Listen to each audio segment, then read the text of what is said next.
미래코드 산업사회로 도약하는데 뺄 수 없는 신소재 연구도 포항에서 활발히 이루어지고 있다. 우리나라 소재 산업의 메카인 이곳 포항에서 향후 산업계를 주도할 신소재에 대한 연구도 활발하게 수행되고 있습니다. 저는 지금 국내 민간 최대 연구소인 산업과학기술연구소에 와 있습니다. 이곳에서 다양한 신소재가 개발되고 있는데 어떤 연구가 이루어지고 있는지 한번 알아보도록 하겠습니다. 산업과학기술연구소에서는 우주항공산업에 쓰이는 신소재 개발에 몰두하고 있다.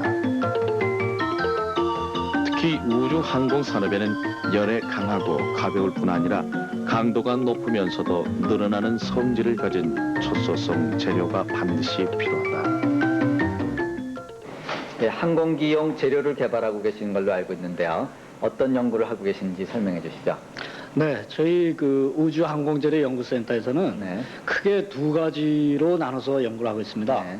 한 가지는 우주항공재료의 필수 조건인 경량, 고강도 재료, 네. 그다음에 내열 재료, 복합 재료, 이러한 우주항공 재료가 꼭 가져야 될 네. 그러한 재료들에 대해서 물성을 향상시키기 위한 연구를 하고 있고, 네. 또 한 가지는 초소성 성형이라든지 네. 새로운 공정 개발에 연구를 두고 있습니다. 네. 이러한 공정 개발을 하는 이유는 우주항공 재료 산업이 상당히 고가이며 네. 이 무게가 가벼워야 된다는 그러한 조건 때문에 비용이 많이 듭니다. 그래서 이러한 새로운 공정으로서 비용을 절감코자 하는 데 있습니다. 네. 초소성 재료를 개발함으로써 우주항공 부품을 사람이나 기계가 깎아서 만들지 않고 주조로 대량 생산을 하는 공정을 채택할 수 있어 생산 단가를 획기적으로 낮출 수 있다. 이러한 신소재 기술이 우주항공 부품 개발에서 풀어야 할 최첨단 연구 과제이다. 이렇게 늘어나는 현상. 또 다른 신소재 연구 분야는 각종 감지기에 쓰이는 소재를 세라믹을 이용해 만드는 것이다. 포항공대와 산업과학기술연구소팀은 일산화탄소를 감지하는 신소재를 개발하고 있다. 그 원리로부터 찾아내냐. 이 세라믹 샘플에 우리가 가스가 닿게 되게 되면은 그 세라믹의 그 정기적 성질, 그러니까 저항 같은 것들이 바뀌게 네. 됩니다. 그래서 예. 그 저항이 얼마나 빨리, 얼마나 큰 크기로 바뀌냐에 따라서 어떤 가스가 현재 얼마만큼 있느냐, 공기중에 얼마만큼 있느냐를 갖다 우리가 알 수 있게 됩니다. 네. 그것이 이 가스 감지기의 원리가 되겠습니다. 네. 또 여기서 개발된 진동을 측정하는 핵심 부품인 앞전 소재를 사용한 가속도 감지기를 실용화하는 데 성공해서 포항철강공단의 포스콘에서 생산하고 있다. 저희들이 이 가속도 센서를 국산화하기 전에는 네. 포항 제철이라든지 혹은 다른 대규모의 그런 설비를 가진 공장들에서 그 설비의 상태를 감시하기 위해서 가속도 센서를 많이들 쓰고 있었는데요. 그 당시 그 수입 가격이 약 120만 원에서 140만 원, 150만 원 그 선이었습니다. 네. 그런데 저희들이 이것을 국산화해서 생산하게 됐을 때 가격은 약 60만 원 선에서 공급을 할 수 있게 됐고요. 네. 그와 더불어 그에 상당하는 만큼의 국산화 대체 효과를 얻었다고 할 수 있겠습니다. 네. 신소재 연구는 이뿐 아니라 도금 등 화학적 방법이 아닌 물리적 방법으로 엷은 막을 만드는 방막 분야 연구도 활발하다. 지금 저희가 하고 있는 방막은 레드 옥사이드, 그러니까 PBO라고 하는데요. 네. 그러니까 여러 가지 PGT나 PLGT나 여러 가지 센서로 쓰고 있는 그런 재료들인데, 이런 재료들은 세계적으로 많이 연구는 되고 있습니다만 이거를 방막화하고자 하는 노력은 사실은 많이 되고 있지 않습니다. 네. 그래서 저희들은 특히 그 중에서도 그 PBTiOS라는 그런 재료를 방막화하고 있는데, 네. 우수한 그런 구조와 특성을 가지고 있는 방막화하는 노력은 아마 세계적인 수준이라고 해도 문제가 없을 거로 봅니다. 또 포항 지역에서 세계적인 연구 수준으로 자랑할 만한 것은 고온 초전도체의 연구 개발이다. 포항공대 연구팀은 이미 지난 88년 비스무스를 이용한 고온 초전도체를 세계에서 세 번째로 개발한 데 이어 지난해는 임계 온도가 영하 143도인 순계 고온 초전도체를 개발하는 데 성공했다. 초전도체란 물질의 온도를 낮춰가면 전기 저항이 완전히 없어지는 현상을 말한다. 초전도체가 실용화될 경우 인류 사회에 엄청난 변화를 가져오는 전기를 맞이하게 된다. 만약에 고온 초전도체가 실용화가 된다 그러면은 굉장히 그 산업적으로 많은 혜택이 있을 것으로 생각을 하고 있습니다. 만약에 전선에 저항이 없으면은 전선을 따라서 전류가 흐를 때 열 손실이 없어질 거고, 또한 고온 초전도체를 이용하여 자기 부상 열차를 만드는 경우 그 교통 문제를 저희가 해결을 할 수 있을 거고, 고온 초전도체를 이용을 하여서 만약에 컴퓨터를 만든다 그러면은 현존의 컴퓨터보다도 10배 이상 빠른 그러한 컴퓨터를 만들 수가 있습니다. 그래서 정보화 사회에서도 굉장히 크나큰 역할을 할 수 있을 것으로 저희가 생각을 하고 있습니다. 또한 에너지원으로서의 고온 초전도체를 저희가 생각을 할 수 있습니다. 만약에 고온 초전도체를 이용을 해가지고 핵융합 반응을 일으킬 수 있는 거대한 자기장을 만들 수 있다면은 우리의 인류의 문제인 에너지 문제를 해결을 할 수가 있습니다. 따라서 고온 초전도체를 이용해서 강력한 자기장을 만드는 그러한 일들을 저희들이 계속해서 해야 될 것으로 믿고 있습니다. 초전도체의 실용화가 인류에 미치는 영향이 지대한 만큼 세계는 지금 초전도 현상을 일으키는 온도 올리기 경쟁을 벌이고 있다. 지난해 말 프랑스에서 영하 20도의 초전도 특성을 갖는 물질의 개발에 성공을 했다고 발표했는데, 이는 20세기의 과학사의 중요한 성과로 꼽힌다.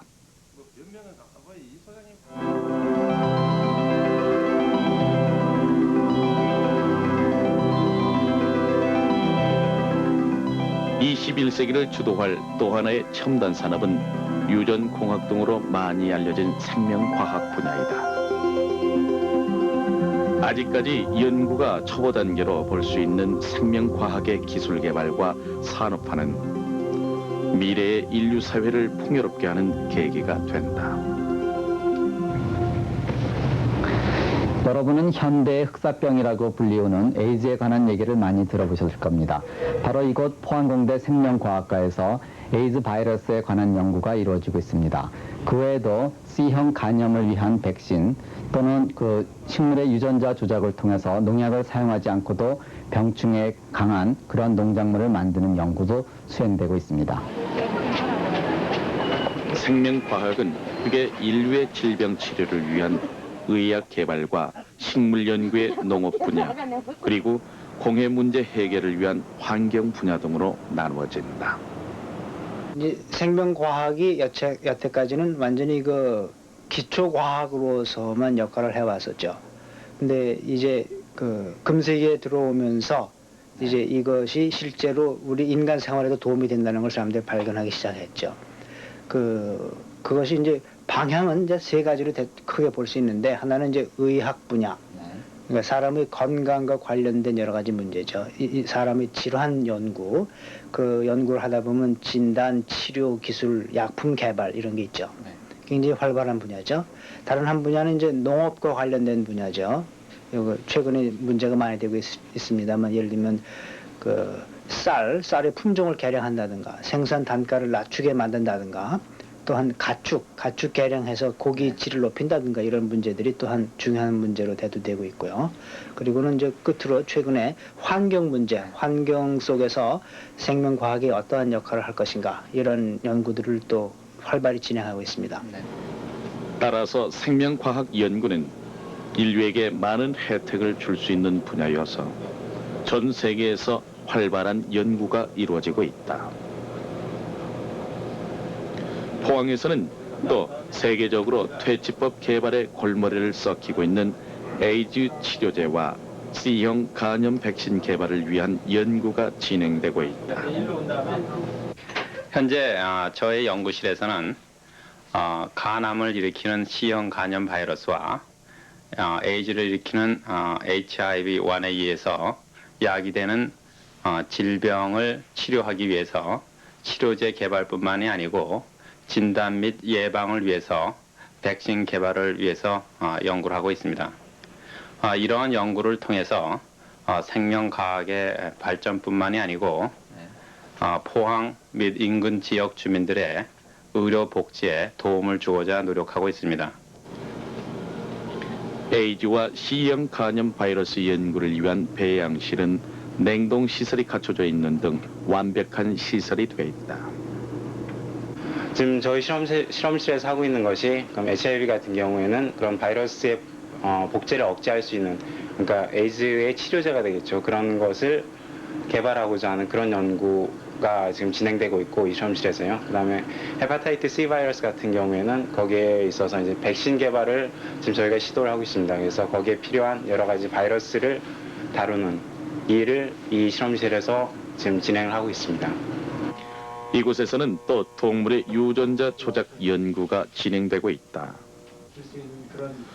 주로 생쥐를 이용하는 이 연구는 생쥐의 유전자를 현미경으로 보면서 추출해낸 뒤 조합하거나 이식하고 파괴하는 방법으로 이루어진다. 청정 공기와 고온으로 소독된 특수 사료로 길러진 생쥐의 유전자를 조작함으로써 새끼쥐의 색깔이 희거나 검게 바뀐 것을 볼 수 있다. 네, 유전자가 이식되어진 배아를 쥐에 넣어줌으로써 쥐가 쥐의 자궁에서 자랄 수 있도록 만들어주는 실험입니다. 그래서 조작되어진 유전자로서는 쥐의 색깔이라든가 간염을 일으키는 바이러스를 이용한 그런 유전자 조작이 있겠습니다. 이러한 유전자 조작 방법으로 동물을 이용해 약품을 대량으로 만들어낸다거나 질 좋고 수확량이 많은 농작물을 개발하는 식물 유전자 공학 연구가 활발하다. 식물 유전공학을 쉽게 말씀드리자면, 그러니까 식물에 우리가 어떤 원하는 형질을 도입하고자 할 때, 예를 들어서 뭐 병충해 저항성이라든지 혹은 다수학성이라든지 혹은 환경에 대한 저항성, 예를 들어서 뭐 냉해에 대한 저항성이라든지 이런 형질을 나타낼 수 있는 유전자를 갖다가 식물에 도입함으로써 새로운 형질을 가진 그런 식물체를 만들어 보고자 하는 그런 것들이 유전자 공학이라고 쉽게 얘기할 수 있겠습니다. 네. 그러면은 현재 이곳에서는 어떤 연구가 수행되고 있나요? 직접적으로 이제 유전 공학에 관련돼서 하고 있는 연구들은 식물의 그 바이러스병에 대한 저항성을 만드는 거죠. 그러니까 이제 현재 식물에서 바이러스병은 식물에 가장 치명적인 해를 입히고 있는데 지금 현재는 구제할 수 있는 방법이 전혀 없습니다. 그래서 이제 식물에 그러니까 바이러스 저항성이 있는 유전자를 도입함으로써 예를 들어서 고추라든지 배추 혹은 카네이션이라든지 이런 식물들의 바이러스 저항성을 도입하려고 하는 거죠. 그리고 또한 이제 제초제 저항성 유전자를 넣어서 제초제 저항성이 있는 그런 식물을 만든다든지 하는 이런 일들이 진행이 되고 있고요. 이런 일들이 지금 뭐 요즘 이렇게 많이 문제가 되고 있는 우루과이 라운드라든지 하는 데서의 농산물의 수익 개방이나 이런 데 대처할 수 있는 아주 중요한 그런 기술들이 될 거라고 이렇게 생각하고 있습니다. 이 연구는 또 식물의 노화 유전자를 파괴함으로써 오래 살아있게 하는가 하면 씨를 쓰지 않고 담배잎에서 채취된 유전자를 조작해 배양함으로써 담배잎 성체로 크는 연구를 하고 있다. 이 연구소에서는 애기장대란 잡채의 유전자를 조작해서 잎의 노화를 지연시키는 데 성공했다. 노란 색깔이 본래 잎이고 녹색을 띠는 잎이 유전자 조작으로 돌연 변이를 일으킨 것이다. 이렇게 함으로써 관상용 화초를 오래 볼 수 있다거나 농산물을 장기 저장할 수 있게 한다. 또 농약을 쓰지 않고 병충해에 강한 식물로 개발한다거나 다수학 품종을 만들어낸다. 여기 보이는 것은 카네이션인데요. 이것을 이용해서 식물 유전자 공학 쪽에서는 어떤 연구를 하고 계십니까? 저희 실험실에서는 많은 식물을 대상으로 하여서 유전공학을 하고 있습니다만 특히 그 중에서도 이 카네이션이 아주 중요한 원예 작물의 하나로서 많은 국민들이 문화생활이 높아짐에 따라서 꽃도 다양한 색깔의 종류 그리고 세균으로부터 아주 자연스러운 농약을 치지 않고도 잘 자랄 수 있는 그러한 식물을 만들고자 하는 것이 저희 실험실의 한 목적입니다. 그래서 이 식물체에는 지금 외부로부터 아주 저항성에 강한 유전 인자를 갖다가 유전공학적인 새로운 방법으로 식물체 속에 넣은 것입니다. 네. 생명과학 분야는 앞으로 벤처 산업으로 각광을 받고 있다. 포항공대에서는 벤처 기업을 육성하기 위해 창업 보육센터를 설립해 지원을 하고 있다. 올해부터 본격 가동될 창업 보육센터는 기업 창업에 따른 인허가와 금융, 대출, 경영 지도 등 각종 업무를 대행해 줌으로써 개발된 연구 기술을 첨단 산업화하는 데 도움을 준다. 포항 지역에서 이루어지는 첨단 과학기술 현황을 살펴봤다. 세계적으로 손색이 없는 이 지역에 이러한 연구 역량을 계속 키워나가기 위해서는 연구시설과 인력 양성 등 여러 방면의 뒷받침이 필요하다. 특히 미세한 물질의 세계를 들여다볼 수 있는 방사광 가속기의 건설이 중요한 의미를 갖는다.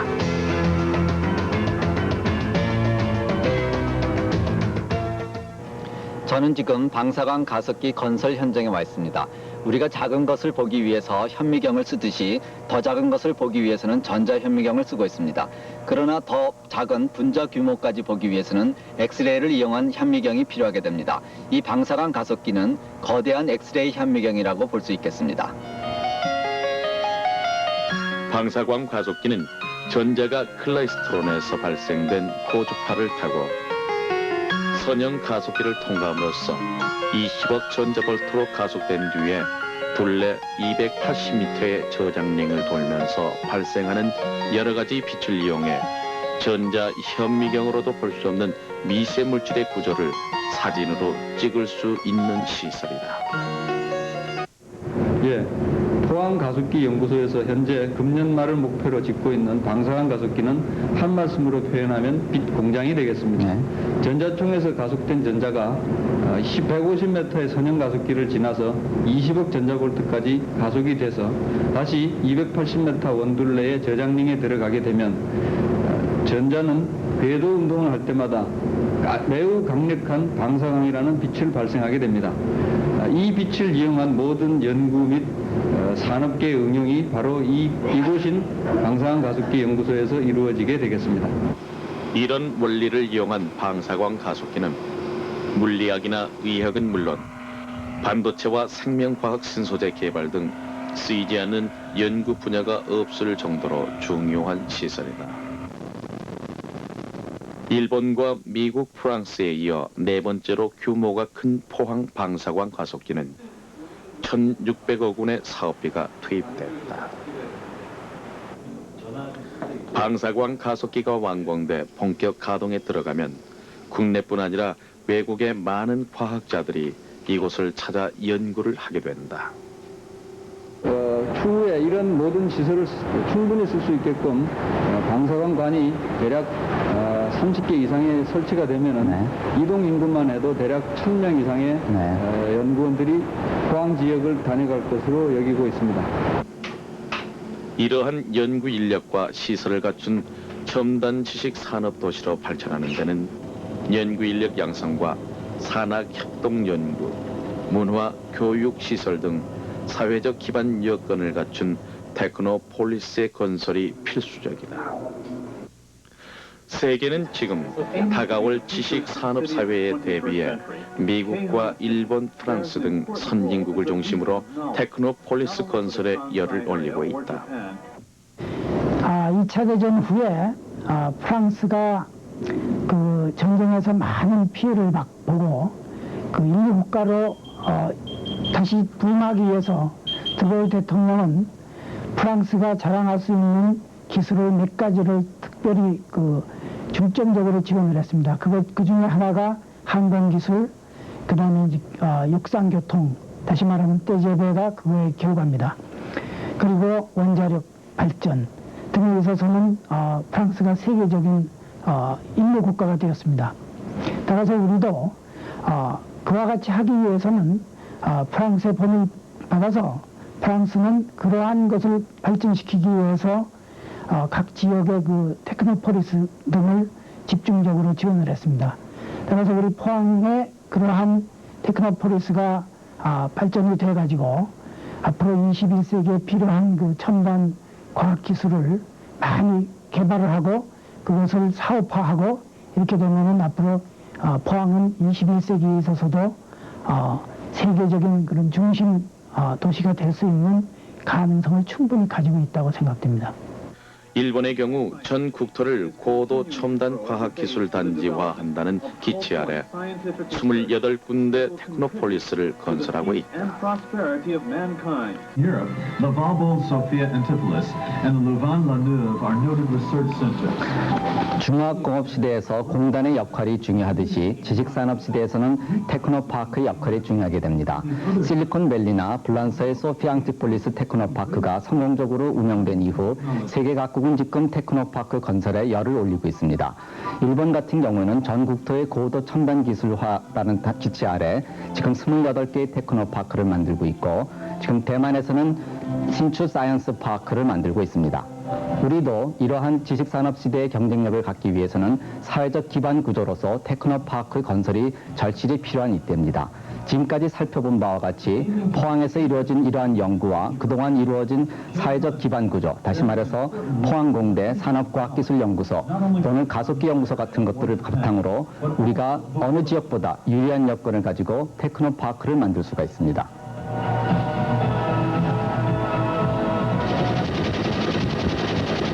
이러한 이점을 살려 포항을 중공업 도시에서 미래의 지식 산업 시대를 주도할 도시로 도약 발전할 수 있게 하기 위해서는 테크노폴리스 건설에 전력 투구해야 할 것이다.